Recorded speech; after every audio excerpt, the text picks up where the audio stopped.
Sit down and watch, then have a talk with Jennifer and Josh.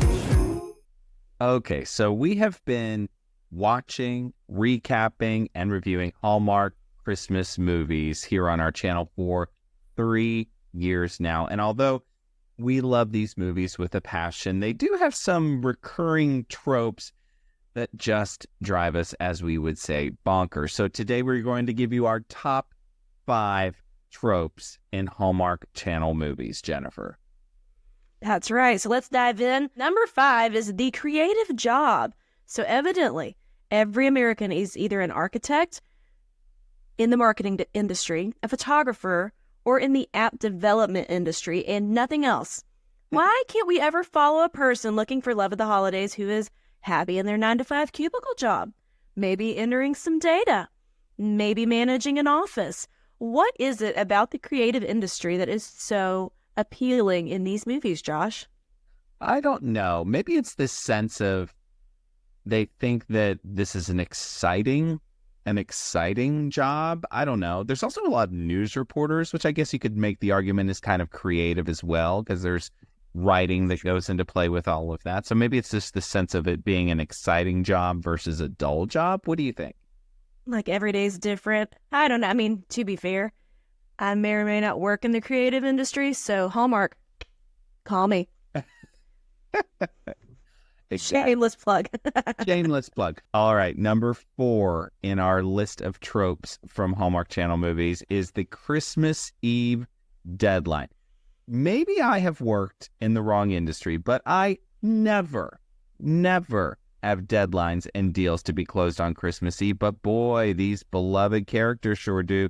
We see CEOs and bigwigs flying in on personal jets to see a proposal or pitch on December 24th. And I just don't really know that that's realistic. I mean, if it is for you, well, I'm sorry. Thank you for listening anyway.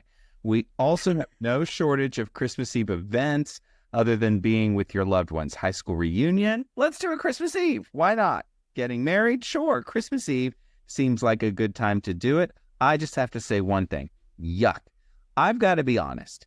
When it's like December 20th, Jennifer, my world is shutting down. Like literally, I want to do nothing but be at my house, under a blanket, with the family recipe eggnog, which you can find on our YouTube shorts if you'd like for yourself, and my friends and family. What about you?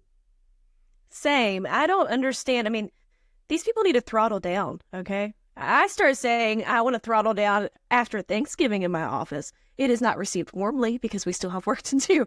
I'm like, is it time to throttle down yet?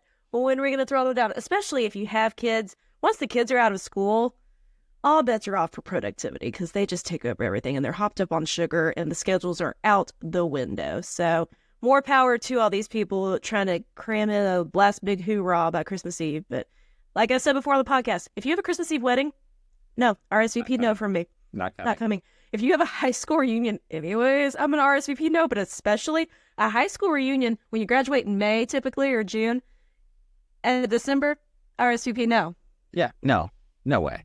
Next in our Hallmark tropes that drive us bonkers, number 3, the cold current love interest. Now, of course, we are required as viewers to despise the current love interest in order to root for the leading star they've just met in the small town.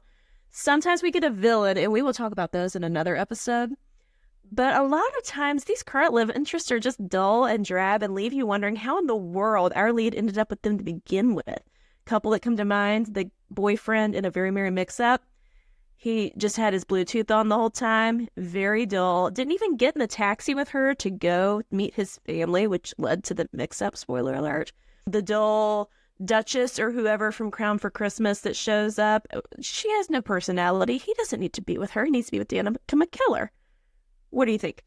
Yeah, it's like, why do we need the dud? Yeah, and I think your question is a fair one. These leads are supposed to be smart and engaged and know what they want out of life, but I guess maybe that's part of the whole thing. They need to have this self-discovery that they're worth more than the current dud that they're with. I mean, maybe we've all sort of had that story a little bit. I don't know. Touche. Do better, Hallmark leads. See your worth. See your value. Reach for the stars. Live your destiny. Yes. Yeah, don't settle. Okay, we are moving along. This is number 2 in our top tropes from Hallmark Channel movies. City life equals bad. If one thing is true about Hallmark Christmas movies, it is that small-town mayors must pay big bucks for their reputation to be held in such high regard. You just simply can't be holly or jolly or heartwarming in a big city. Santa will not find you in a big city. I'm sorry to tell you that. If you want Santa to find you, you better get your butt in a barn or a quaint cafe, and you need to seek some generationally inspired wisdom from an elder, preferably some Kirkland's wisdom, as we like to say here on the podcast.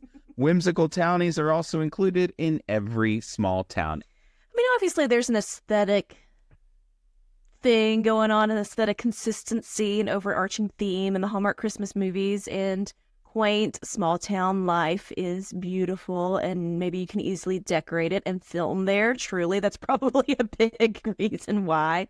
But why is it so rare that we can still find charm in big cities? Big cities, New York City, everybody loves Christmas in New York City. So I don't know why it's not focused on more. There have been a couple times, like there was one movie, Jingle Around the Clock, that I liked a lot, and it took place in a big city, and they still did the ice skating. They still had the friend party Christmas Eve. See, point above. But they still had this warmth for the holiday season. I think people in big cities still celebrate Christmas, right, guys? I Pretty think sure. so, for sure.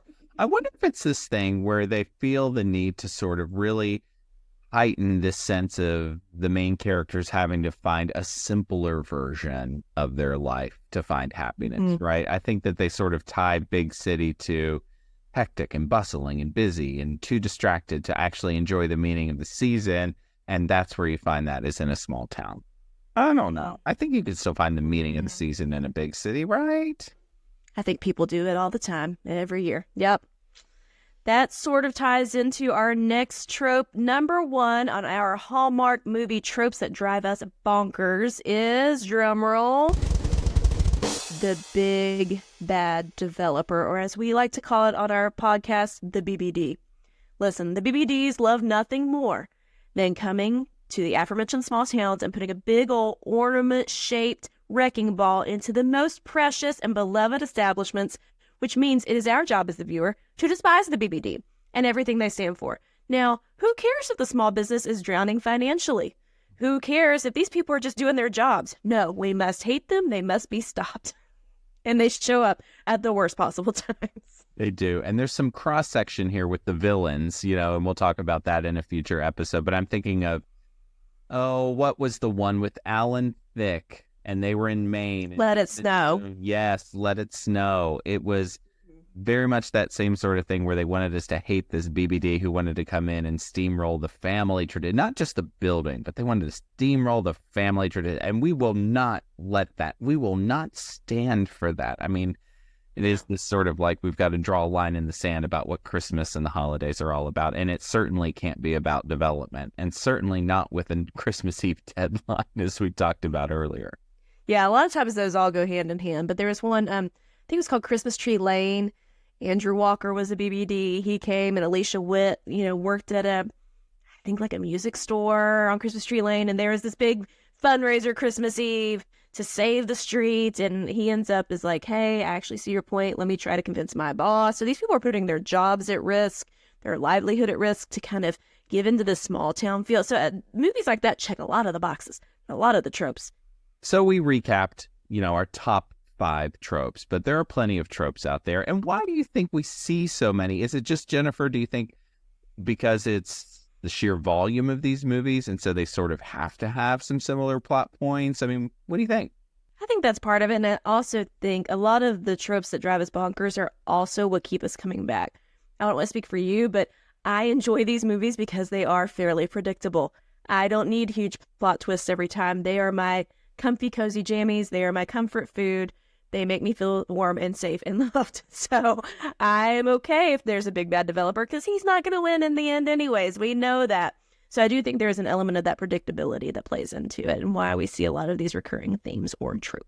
Yes, I also agree with you. And I think, sometimes the big bad developer or the dud of a boyfriend or whatever at the start has a heart change. And I think the transformation that we sometimes see in these is also part of what keeps me coming back. The warmth, the cry count, all of it. I think it's one of those where the tropes make these things familiar. And so I think that can sometimes lead to let you just enjoy it for what it is, something to pop on at the holiday season or any time of the year that you need a little bit of uplifting and just kind of go with the flow. Exactly. Life can be complicated enough. Let's not complicate our movies all the time. Come on. Exactly. So now it is your turn. We want to hear from you. What are your experiences, your thoughts with some of these tropes that we see in these holiday movies from Hallmark Channel, Great American Family, whatever? We want to engage with you. So just let us know in the comments what drives you bonkers, and let's chitter chatter back and forth a little bit. And that, friends, is another episode of Do You Watch What I Watch? A special episode, in fact, and special thanks to Nick Schwartz for our amazing theme song, and of course, to all of you for taking the time to listen and watch. If you like our podcast or our YouTube channel, please leave us a review, hit subscribe, tell a friend, spread the joy. We're also on Facebook and Instagram, so you can give us a follow there, leave a comment, we'll comment back. And if all else fails, go to our website at doyouwatchwhatiwatch.com, and everything you need is right there. Our next review will be number 10 in our 12 Pods of Christmas Summer series, and we'll be taking the deep dive on 2021's An Unexpected Christmas. Here's the plot summary. Emily works at an ad agency and is sent to her ex's hometown before Christmas. She arrives at the train station as her ex is picked up by his family, and they mistakenly think Emily's still an item. We'll have much to discuss, and until then, may your days be merry and bright. We'll see you soon.